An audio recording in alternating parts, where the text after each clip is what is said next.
যদি কোনো জায়গায় ইজতেমা হয়, যেমন টঙ্গীর ইজতেমা সম্পর্কে আমাদের ভাই বললেন যে ওখানে কিছু সাংবাদিকরা গিয়ে জিজ্ঞেস করছে, ওটা আমিও শুনেছি।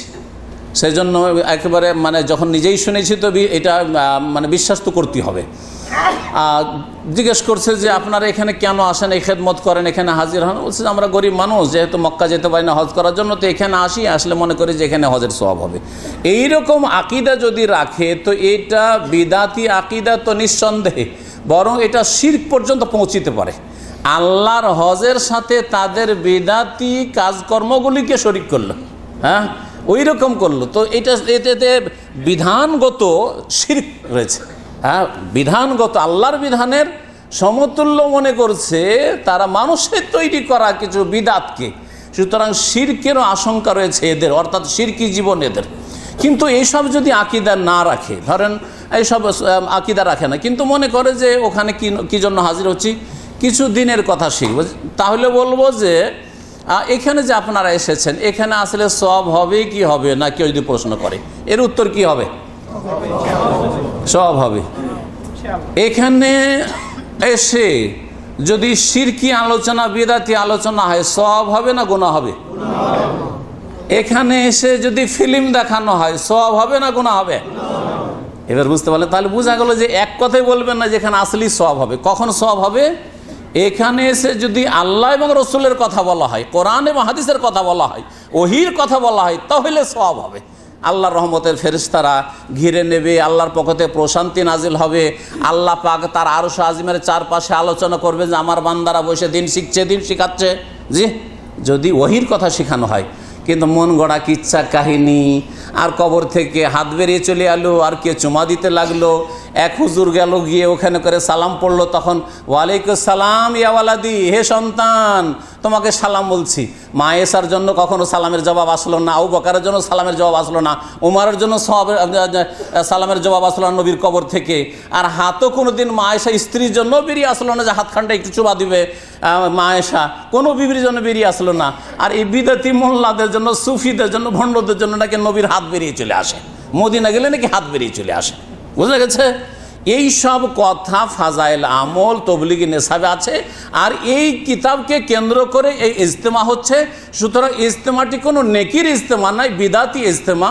আর বিদাতের সম্মিলনে যদি হাজির হন, কি হবে, নেকি হবে না গুনাহ হবে, এখন আপনারাই ডিসাইড করেন। কি বলবেন, নেকি হবে গুনাহ হবে? কারণ ওহির মজলিসে হাজির হননি, কিচ্ছা কাহিনীর মজলিসে। আর কবর মাজার পূজার দিকে ডাকার দিকে ইনডাইরেক্ট ডাকা হচ্ছে, কিছু হচ্ছে ডাইরেক্ট ডাকা বেরোলবিরা ডাইরেক্ট কবর মাজারে এসো সেজদা করো। আর এরা করে কি ইনডাইরেক্ট ডাকে। আরে কবর থেকে যখন হাত বেরিয়ে আসতে পারে, কবর থেকে যখন সালাম বেরিয়ে আসতে পারে, তো কিছু দিতে পারবেন না? দিতে পারবেন না? অবশ্যই দিতে পারবেন, অবশ্যই দিতে পারবেন। তার যখন দিতে পারবেন তো চাইতে পারবো না? অবশ্যই চাইতে পারবো। সুতরাং নবীর কবর কাছে এসে চাও। বোঝা গেছে? তারপরে রুটি, এই রুটিরও কিসা আছে। এক লোক আসলো, আর আসার পরে মসজিদে নবীতে এসে বলছে, ইয়া রাসূলুল্লাহ খুব ক্ষুধাও লেগেছে, আর কার বাড়ি ভিক্ষা করতে যাব, আর এই ক্ষুধার অবস্থায় আপনার মেহমান হয়েছি, কি খাওয়াবেন না খাওয়াবেন আপনি বুঝেন। এই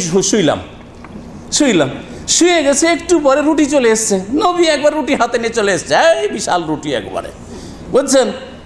বলছে যে রুটি খেতে খেতে অর্ধেক রুটি খাওয়া হয়েছে স্বপ্নে, তারপরে ঘুম ভেঙে গেছে। ঘুম ভাঙলে রুটি থাকে না থাকে না? থাকে।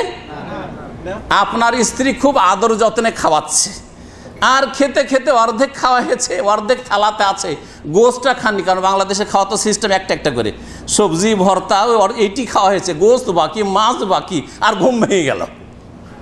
কত মনটা খারাপ হয়, রে গোস্তটাই খেতে পেলাম না, মাছটাও খেতে পেলাম না, ঠিক কি না? সব গেল। এইটাই জানা আছে কমন সেন্সে, তাই না, যে এর ব্যতিক্রম হয় না। কিন্তু নবীর কবর থেকে যে রুটি উঠে আসছে, নবী নিয়ে আসছেন জাগ্রত অবস্থা, বলছে যে বাকি আধি রুটি মেরে হাত মে থি, অর্ধেক রুটি জাগ্রত অবস্থা আমার হাতে, তখন জেগে জেগে খেলাম।